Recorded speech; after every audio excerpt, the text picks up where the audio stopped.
7장 37절 198페이지입니다. 신약성경 198페이지 7장 37절로 44절까지 교독해서 읽습니다. 찾으셨으면 아멘.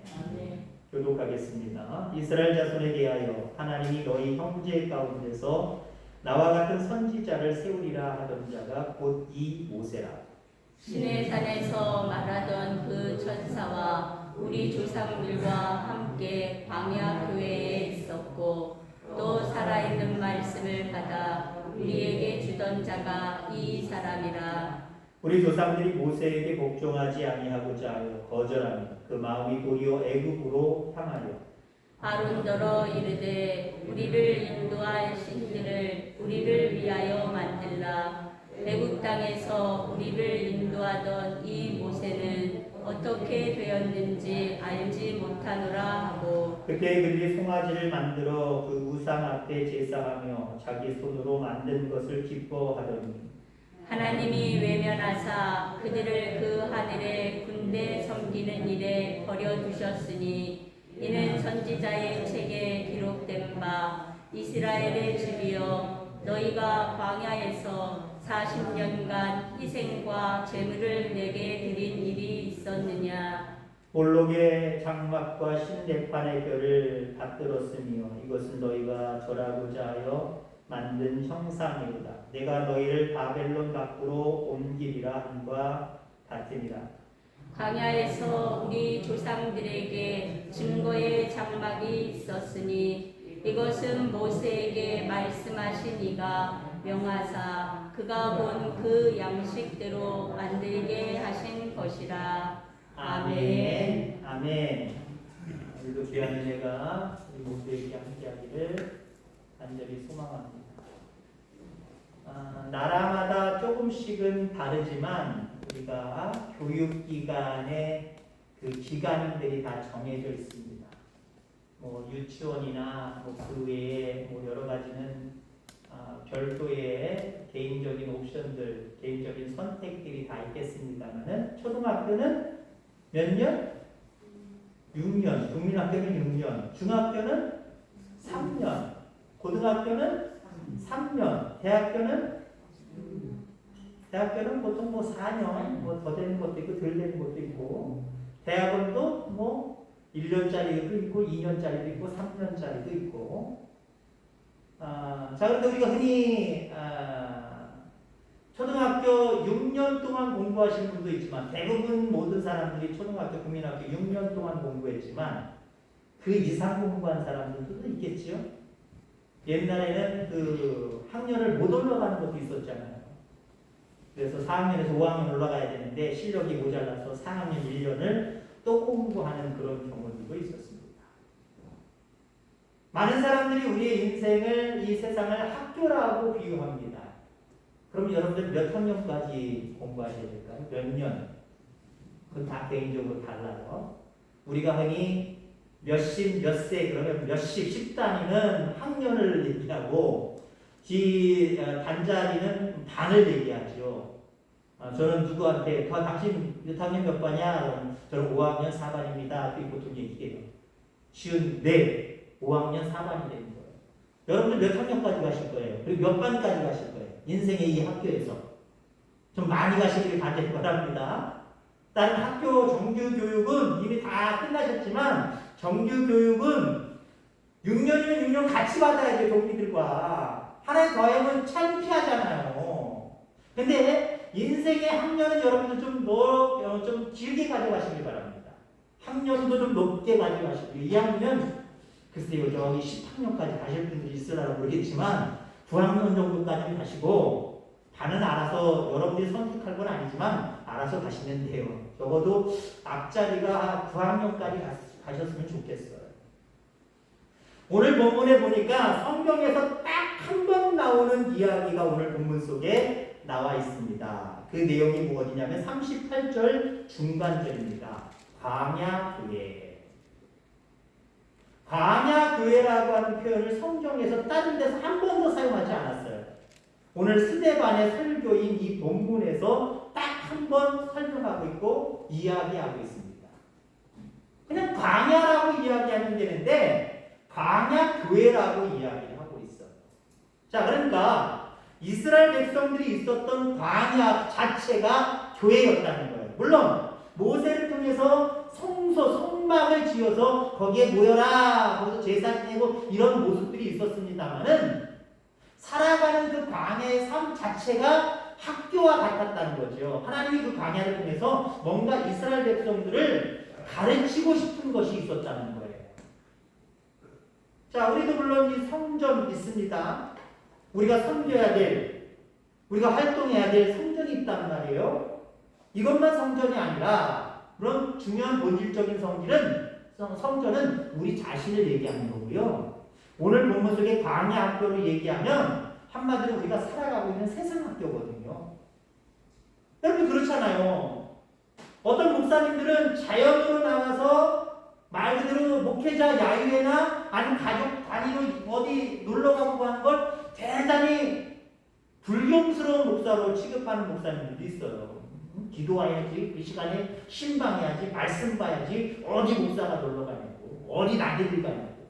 아니요, 나들이 가도요, 이렇게 막 인조적으로 막 심어놓은 꽃보다 야생에서 핀 꽃이랑 여러 가지를 바라보면서 하나님의 놀라운 은혜를 깨달을 때가 있어요. 그러니까 보는 모든 것들이요, 다 하나님의 오묘하심을 느낄 수만 있다면 성전도 성전이고 세상도 성전으로 여러분들이 만들어 가셔야 됩니다. 여기만 성전이라고 생각하면 너무 근시안적인 모습이잖아요.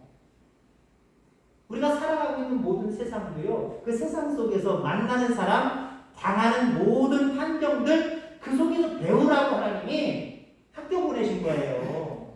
그러니까 여기 와서만 걸어가려고 하지 말고 세상 속에서도 진지하게 하나님이 나에게 무엇을 가르치시려고 하는가. 여러분 그런 눈으로 세상을 바라보시기 바랍니다. 그러면요, 좀 웃음 표현도 될 수 있겠습니다만은 목사님의 설교 한마디보다 내가 직접 뭘 보고 느끼는 게 더 강력할 수도 있어요. 물론 그렇다고 해서 세상도 학교니까 나 성전에 안 갈래 그러면 안 돼요. 비성전주의로 가면 안 돼요. 성전은 늘 중심이 돼야 됩니다. 여러분들의 삶에 늘 중심이 돼야 돼요.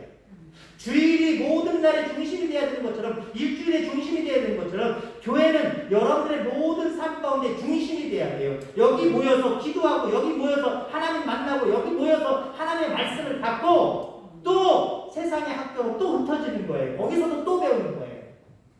이게 필요하다라고 하는 거죠. 자, 광야 생활에서 우리는 중대한 모습 속에 혼돈을 느낄 때가 있어요. 이게 무엇이냐면요, 오늘 스테반 집사님이 설교를 하고 있는데 광야 생활과 신앙 생활을 분리시키지 않아요. 광야에서의 생활, 40년 동안 생활했잖아요. 그 생활이 신앙 생활이다. 신앙 생활과 이들의 광야 생활을 같이 일치시키고 있어요. 여러분 우리도 마찬가지잖아요. 우리 그리스도인들이 어떤 딜레마에 빠져요? 신앙생활 따로, 우리가 살아가고 있는 세상살이 따로 가져갈 때가 있어요. 이거 딜레마에 빠진 거예요. 같이 가요. 신앙생활이 세상생활이고요. 세상생활 자체가 신앙생활처럼 되어져야 됩니다. 이스라엘 백성들 보세요. 광야, 애굽에서부터 이스라엘 백성들을 꺼집어내셨어요. 해방시켜 주셨단 말이에요. 홍해를 건너서 자유롭게 해주셨단 말이에요. 신부는 노예에서 자유인이 되었어요. 근데 그들의 심정, 그들의 마음, 그들의 자세는 어떤가요? 자꾸 애굽을 동경하잖아요. 자꾸 노예 생활로 돌아가려고 그러잖아요. 우리도 마찬가지죠. 애굽에서 우리를, 세상 죄악에서 우리를 건져주셨단 말이에요. 우리를 자유하게 해주셨단 말이에요. 그래서 여기서 훈련시키셔서 가나안 땅으로, 영원한 생명의 땅으로 인도해 가시는 이 과정이 이 세상살이란 말이에요. 그러면 여러분들, 우리는 예수 믿기 이전에 죄악된 세상 가운데 살아갔던 이 모습으로 돌아가려고 하면 안 돼요. 돌아가려고 하면 안 돼요. 근데 신앙생활과 이 세상 생활을, 세상 삶을 격리시켜서 살아가려고 하는 딜레마에 빠질 때가 있다는 거예요. 혼돈에 빠질 때가 있다는 거예요. 같이 가져가야 되는 거예요. 우리의 삶 자체가 신앙이어야 된다라고 하는 겁니다. 한마디로 이스라엘 백성들은 애굽에서 자유인이 되었지만 다시금 애굽을 동경하는 노예 생활을 그리워하는 그 모습들이 있었단 말이죠. 노예 생활로 자꾸 돌아가려고 하는 그런 모습이 있었다는 거예요. 자, 그래서 노예 근성을 버리는 과정이 광야에서 있었던 거예요. 그러니까 하나님은 이스라엘 백성들을 애굽에서 나오게 하셔서 광야 생활 동안 노예 근성을 지워버리시려고 하셨어요. 이게 오늘 이야기하려고 하는 첫 번째 부분 훈련입니다. 하나님 우리를 세상에서 뭐 하시려고 하는가? 우리 세상에서 어떤 모습, 어떤 자세를 가지고 살아가야 되느냐? 훈련하는 자의 자세를 가지고 살아가야 됩니다. 노예 근성을 빼버리려고 훈련시키려고 애굽으로 나오게 하신 거고요. 그 다음에 하나님의 백성으로서 합당하게 사는 과정, 하나님의 백성을 어떻게 사는 게 합당한가요? 말씀 가지고 담대하게 가나안 땅으로 향하는 것, 이게 이스라엘 백성들이 가져야 될 자세였어요. 자, 그걸 다른 말로 두 번째 오늘 이야기하려고 하는 게 뭐냐면 전진입니다. 우리는 이 세상의 학교에서 자꾸 노예 근성을 가지고 예수 믿기 이전의 모습으로 돌아가려고 하는 것이 아니라 말씀을 통해서 나와 함께 하시는 하나님을 느끼면서 영원한 생명의 나라 가나안 땅을 향해서 전진하는 이런 모습이 있어야 돼요. 자, 구체적으로 다시 한번 이 두 가지를 더 조목조목 다시 한번 이야기하려고 합니다. 우리가 이 광야에서 해야 될 게 있다는 거죠. 하나님 이 세상의 학교로 우리를 몇십 년 전에 이곳으로 보내주셨습니다. 우리가 여기서 해야 될 게 있다는 거예요. 잘 먹고 잘 살기 위해서 세상 사람들처럼 살아가는 게 전부냐? 아니에요. 믿는 우리들은 달라야 돼요. 세상 사람들처럼 살지 말고 내가 살아가야 될 삶의 자세가 있구나. 훈련 받아야지. 훈련 잘 받아서 앞으로 영원한 생명의 나라를 향해서 전진하면서 살아야지. 훈련과 전진. 이 광야라고 하는 학교에서, 이 세상이라고 하는 학교에서 우리는 훈련 받아야 되고요. 우리는 이 광야에서 계속해서 전진해 나가야 돼요. 오늘 좀 구분해서 이야기하려고 합니다. 광야는요, 먼저 훈련하는 장소예요. 이 세상은 여러분들 훈련하러 보이신 거예요. 여기서 천국을 누리려고 자꾸 하시면 안 돼요. 물론 천국을 맛보아 알면서 살아가는 삶이 종종 있습니다. 그 삶을 우리는 기대해야 되고 하나님 앞에 구해야 됩니다. 그런데 여기서 평안하려고 하면 안 돼요. 왜? 하나님은 우리의 인생살이, 인생의 삶 속에 우리를 훈련시키시기 때문에 그래요. 자, 그럼 구체적으로 어떤 훈련을 받아야 되느냐? 광야에서는요, 이 세상에서는요, 우리는 먼저 듣는 훈련을 받아야 돼요. 듣는 훈련. 여러분, 그래서 우리가 인생 살아가면서 세상 사람들이처럼 살아가는 것보다 더 중요한 게 있어요. 말씀을 자꾸 들으려고 하는 자세를 가져야 돼요. 왜? 하나님은 이 세상에 우리를 존재하게 하신 이유가 훈련시키려고 하신 것인데 그 훈련 첫 번째가 뭐예요? 말씀 듣는 훈련이에요. 광야에서는 하나님께서 침묵하시는 곳이 아니라 오히려 크게 말씀하시는 자리였습니다. 하나님의 음성을 듣지 않고 하나님 앞에서 딴소리 하는 것을 흔히 우리가 뭐라고 얘기하냐? 원망이라고 이야기합니다. 이스라엘 백성들은 애굽에서 나왔지만 그래서 하나님께서 이 애굽에서 자꾸 말씀하시려고 하는데 이스라엘 백성들은 하나님의 말씀에는 귀 담아버리고 자기들의 이야기를 자꾸 하려고 해요. 이게 뭐예요? 원망과 불평이죠. 애굽으로 돌아갈 거. 내 일을 끄집어내야죠. 다시 돌아가자. 자기들의 목소리를 내고 있잖아요.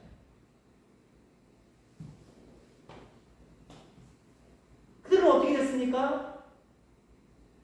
하나님의 음성을 듣는 훈련이 안 되다 보니까 자기들의 목소리만 자꾸 이야기하다 결국 망했잖아요.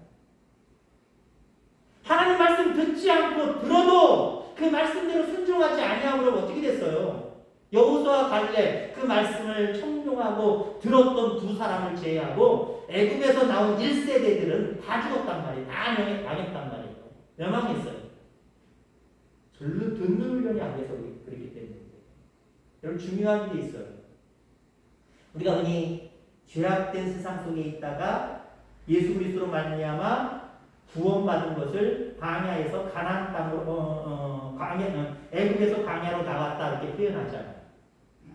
많은 그리스도인들, 많은 성도들 죄에서 구원함을 받아서 그리스도인이 됐단 말이에요. 근데 그들이 가나안 땅에 못 들어갈 수도 있다는 거예요. 왜? 이스라엘 백성들이 대부분이 그랬잖아요. 두 사람 제외하고 다 그랬잖아요. 거기서 중요한 원리가 있습니다.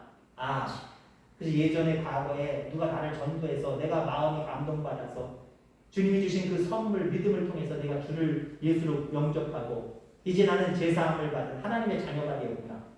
거기서 멈추면 안 돼요. 하나님의 자녀, 성도가 되었다고 하면서도 계속적으로 하나님의 음성을 들으려고 하지 않냐고 내 얘기만 하면서 자꾸 살아가려고 하면은 하나님 땅 못 가요. 못 가요. 왜? 말씀 듣는 훈련이 제대로 안 됐기 때문에. 중요한 거예요.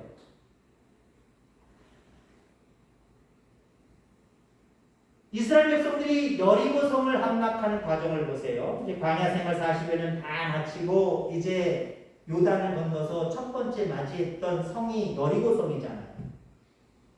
그 여리고성의 전투 속에서 아주 중요한 원리가 있습니다. 거기서도 하나님의 음성만 들으라는 거예요. 왜냐하면 그들은 하루에 한 번씩 그 여리고성을 한 바퀴씩 돌았습니다. 아무 말도 하지 않았어요. 그리고 7일째 되는 날 7바퀴를 돌고 소리를 확 질러버렸습니다. 그랬더니 어떻게 됐어요? 여리고성이 선도되지 않았는데 무너져 내렸습니다. 승리하게 되었어요. 자, 하루에 한 바퀴씩 6일 동안 마지막 7일은 7바퀴 이 도는 조건이 있어요. 아주 중요한 조건이 있는데 조용히 아무 말 하지 마. 조용하게. 실질적으로 이스라엘 백성들 아무 소리 없이 발자국 소리만 들렸을 거예요. 숨소리만 들렸을 거예요. 아마 숨소리도 조용히 하라 그러니까 숨소리도 최대한 줄였을지도 몰라. 그러면서 말씀에 6일 동안 7일 동안 순종해 간 거예요. 여호수아 6장 10절에 보니까 이 기사를 설명하고 있는 본문인데요. 여호수아가 백성에게 명하여 가로되 너희는 내치지 말며 너희 음성을 들내지 말며 너희 입에서 아무 말도 내지 말라. 그리 하다가 내가 너희에게 명하여 외치라 하는 날에 외칠지니라. 여러분 적어도 하루에 한 바퀴씩 6일, 날짜는 7일이지만 6바퀴 또 마지막 날은 7바퀴, 13바퀴. 13바퀴를 도는 거 한번 생각해 보세요. 시간적으로나 여러 가지 모든 모습 속에서 상당한 비중을 차지하고 있어요. 아무 말도 하지 않았어요. 다만 7바퀴를 다 돌고 신호에 따라서 나팔 소리의 신호에 따라서 그때 소리를 확 질러버렸습니다. 말한 시간이 길어요? 말 안 하고 침묵한 시간이 길어요? 침묵한 시간이 길어요.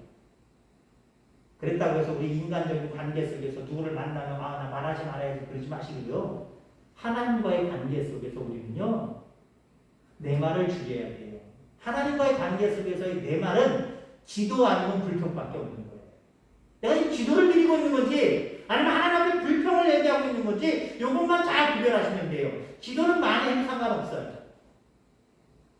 근데 지난번에 얘기한 것처럼 기도도요. 자꾸 내 것만 다 얘기하면 안 된다 그랬어요. 내 기도를 올리되 하나님은 어떻게 생각하시나 하나님의 음성을 듣는 시간도 중요하다 그랬어요. 그러니까 모든 부분에서 여러분들 우리는 듣는 게 참 중요해요. 하나님의 음성을 들으려고 침묵하는 모습이 분명하게 필요하다라고 하는 거죠.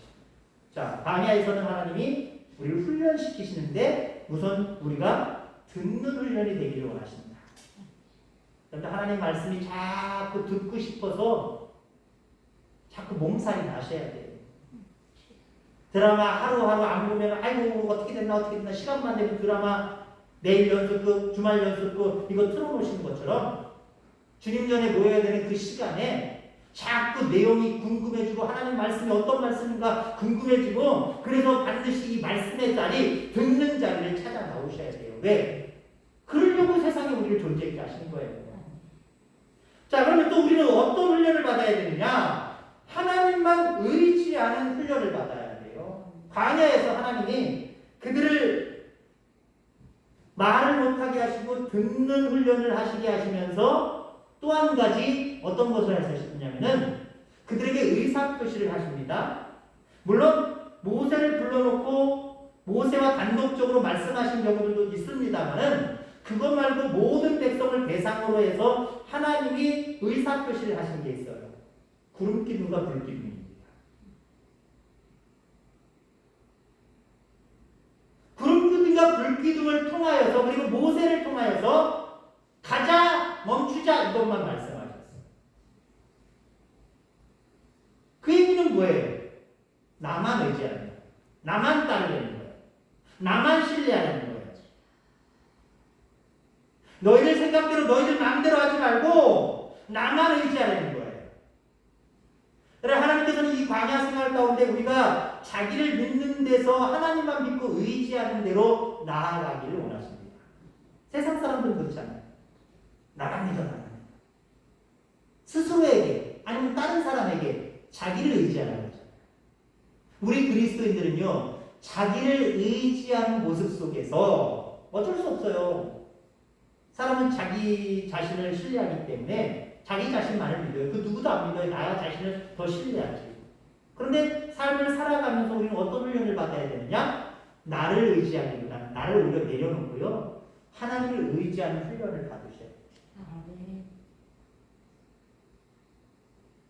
여러분들에게 왜 질병이 와요? 왜 고통과 아픔과 환난과 핍박이 와요? 나를 의지했기 때문에 그래요. 그런 일들을 겪을 때마다 여러분 훈련 받으시는 거예요. 아, 내가 나를 너무 의지했구나. 내가 너무 약을 의지했구나. 사람을 의지했구나. 물질을 의지했구나. 그럴 때마다 느끼라고 하나님이 그런 어떤 어려움들을 우리에게 주시는 거예요. 그때마다 그거 내려놓으시고요. 오직 주만 신뢰합니다. 주만 의지합니다. 이런 모습으로 훈련 받으셔야 돼요. 자, 그 다음에 우리가 크게 두 번째로 우리가 광야에서 어떻게 해야 된다? 훈련 받아야 된다. 두 번째 뭐라 그랬어요? 하나님 말씀을 통해서 이제 전진하는 모습이 있어야 된다. 여러분들 이 광야, 이 세상은요 멈춰서 있는 곳이 아니에요. 멈춰서 있어야 될 것이 아니에요. 이 광야는 지나가는 겁니다.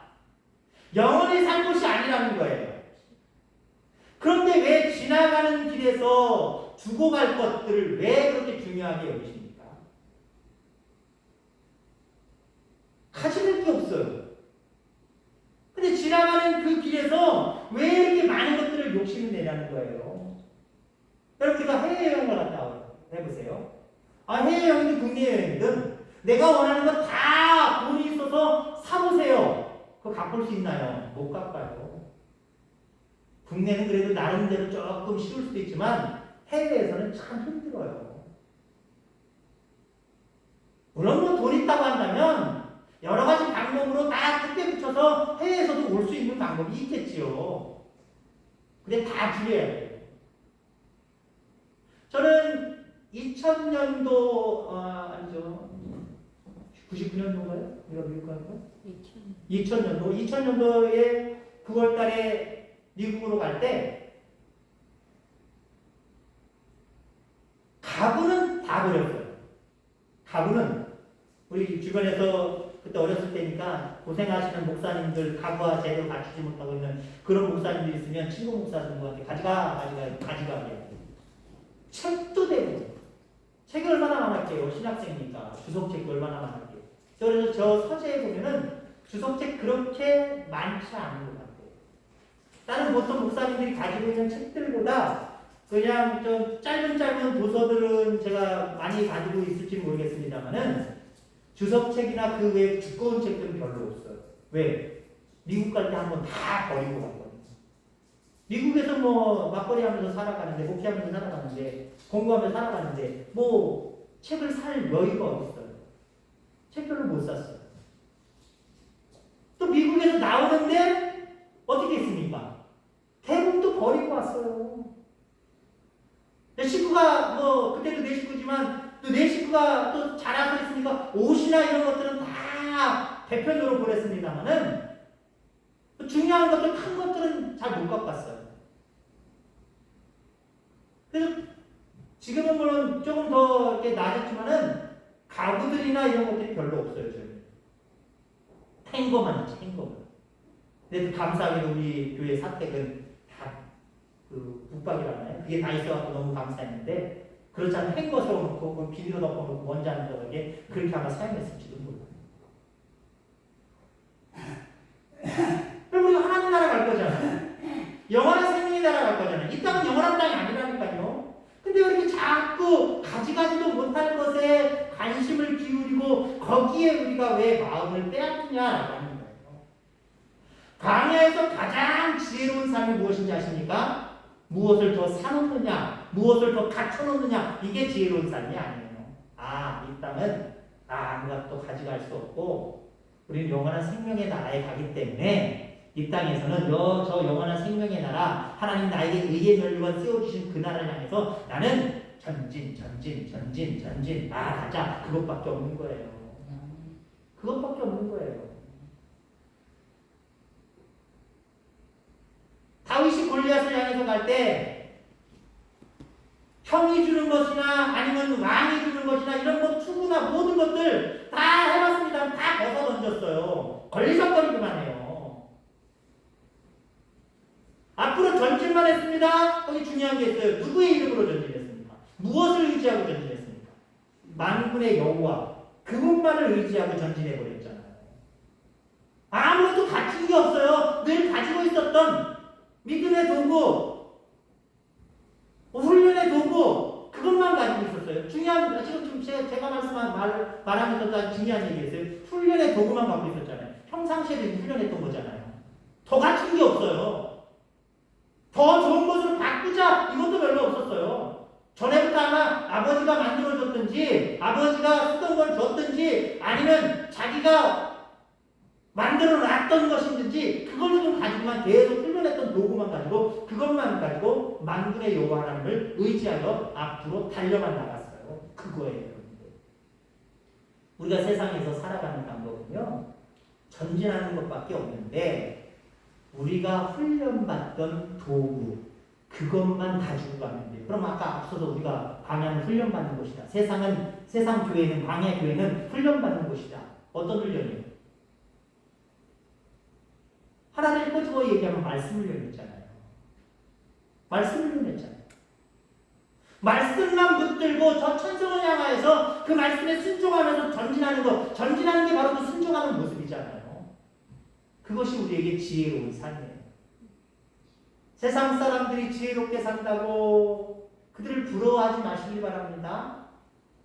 그들에게 남는 거 하나도 없어요. 그냥 육신에서의 모습뿐이에요. 그게 다예요. 그러나 말씀 붙들고 훈련의 도구였던 말씀 붙들고 그 말씀을 따라서 순종하며 저 천성을 향하여서 한 걸음 한 걸음 나아가는 삶은요 아무것도 아닌 것 같고 초라해 보이는 것 같지만 그게 지혜로운 거예요. 그게 남는 거예요. 하나님 앞에 기쁨이 되는 거예요. 그런 삶을 살아가는 저와 여러분들 다 되기를 주의 이름으로 축원합니다. 이 땅에서 이루어지는 위대한 일들 가운데 무리함 없이 이루어지는 게 거의 없어요. 홀쭉한 몸매? 그 금방 이루어지나요? 좀 무리하게 운동을 좀 하시고 무리하게 때로는 식이요법을 해야 홀쭉해지는 거예요. 건강한 육체 마찬가지로 공부 잘하는 모습 이게 쉽게 이루어져요? 쉽게 이루어지지 않잖아요. 부담스러울 정도의 노력이 수고가 필요하다라고 하는 겁니다. 때로는 무리하게 전진하다가 쓰러지기도 하고 코피 터지기도 해야 됩니다. 우리는 하나님의 말씀을 가지고 순종하면서 영원한 생명의 나라를 향해서 전진해야 되는데 좀 무리하면서 가셔야 돼요. 무리하면서 여행하듯이 천천히 가면 안 돼요. 좀 무리함이 있어야 돼요. 자, 이걸 다른 말로 저는 이런 표현을 하고 싶어요. 신앙은 부담이다. 신앙은 부담이다. 어떤 성도님들은요, 신앙이 부담되면 안 된다. 때로는 목사님이나 부담을 주는 그 어떤 성도들에게 야이 자꾸 부담 주지 말라고. 오히려 되려 화를 내고 역정을 내는 경우들이 있어요. 여러분도 느끼셨을 거예요. 신앙이 약하여서 아유 교회 갑시다. 교회 와 빨리 와 가자고. 아유 못 가. 아유 자꾸 부담 주지 마. 그럼 나 교회 안 다닐 거야. 그런 소리 들어보셨습니까? 들어보셨을 거예요. 믿음이 연약해서 그래요. 물론 또 믿음이 연약한 성도들에게 너무 부담이 되면 안 돼요. 지혜롭게 접근할 방법을 우리가 좀 추구를 해야 되겠습니다만은 아무튼 그냥 놓고 바라볼 때 신앙은요 부담이 좀 있어야 돼요. 부담 없이 신앙생활하겠다? 그 사람 신앙생활 잘할 수 있을 것 같아요? 하나님이 기뻐하시는 신앙 가질 수 있을 것 같아요? 그 신앙 못 가죠. 예수님이 치유하신 사람들 중에 사도금서에 이런 이야기가 나옵니다. 손 마른 사람. 손 마른 사람이라는 건 뭐냐면요. 손이 딱 붙어서 움직이지 못한다는 거예요. 약간 손이 굵으죠. 손 마른 사람이 있었어요. 손 마른 사람을 보시고 하나님이 그를 치유하시려고 내 손을 내밀라, 내게 내밀라라고 말씀하십니다. 할 수 있어요, 없어요? 할 수 없는 일이에요. 건강한 사람이 야, 팔 좀 내밀어봐. 예, 금방 내밀잖아요. 아무 부담 없어요. 저 사람이 왜 나한테 팔을 내밀려고 그러나? 팔 내미는데 뭐 특별히 부담될 거 없고 크게 걱정될 일 없으니까 한번 내밀어나 보자. 왜요? 근데 지금 이 사람 어떤 사람이요? 손 마른 사람. 어떻게 손이 많았는지 딱 고정되어 있어서 움직이지 못하는 사람이에요. 근데 그 예수님이 그 사람을 고쳐주시려고 그에게 손을 내밀려고 합니다. 아주 부담스러운 명령을 내리시고 있어요. 아주 말도 안 되는 명령을 내리시고 계세요. 근데 어떻게 됐어요? 그가 내밀라고 하는 그 예수님을 의지하고 믿음으로 내밀라고 이 머리에서 지시한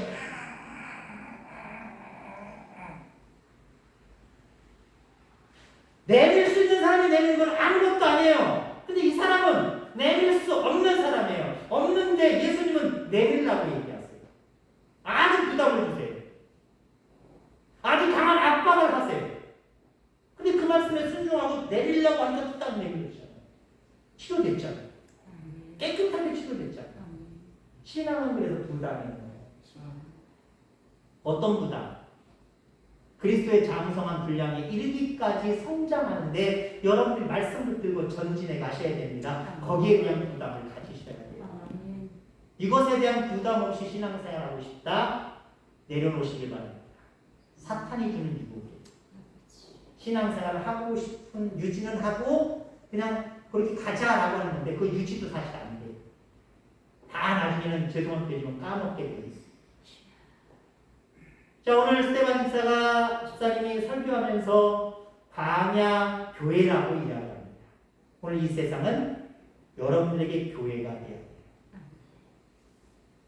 어쩌면 다른 말로 표현하면 여러분들에게 인생 학교가 되어야 돼요. 어떤 걸 배우려고?